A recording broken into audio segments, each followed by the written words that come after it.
শুক্রবার দুপুরে গোলাঘাটি বিধানসভা কেন্দ্রের ভাটিলারমা ও গোপীনগর গ্রাম পঞ্চায়েতের নবনির্বাচিত সদস্যদের শপথ গ্রহণ অনুষ্ঠান অনুষ্ঠিত হয়।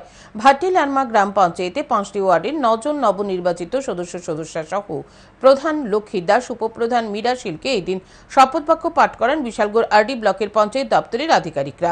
পাশাপাশি এদিন দুপুর 2টায় গোপীনগর গ্রাম পঞ্চায়েতের 5টি ওয়ার্ডের 9 জন সদস্য এবং প্রধান উপপ্রধানকে শপথ বাক্য পাঠ করান বিশালগড় আরডি ব্লকের পঞ্চায়েত দপ্তরের আধিকারিকরা। গোপীনগর গ্রাম পঞ্চায়েতের প্রধান হিসেবে শপথ গ্রহণ করেন পুষ্পরানী সিনহা এবং উপপ্রধান হিসেবে শপথ গ্রহণ করেন মালবিকা ভৌমিক।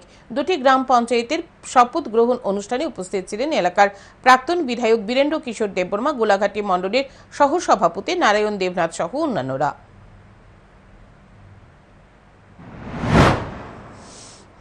কয়টা পঞ্চায়েত শপথ গ্রহণ হয়েছে? আজকে 2টা পঞ্চায়েত শপথ গ্রহণ করা হয়েছে। প্রথমত 11 ঘটিকায় ভাটিলারমা গ্রাম পঞ্চায়েতে জনপ্রতিনিধিরা আজকে শপথ গ্রহণ করেছে এবং গোপীনগর গ্রাম পঞ্চায়েতে 2টায় এইমাত্র সমাপ্ত হয়েছে শপথ গ্রহণ অনুষ্ঠান।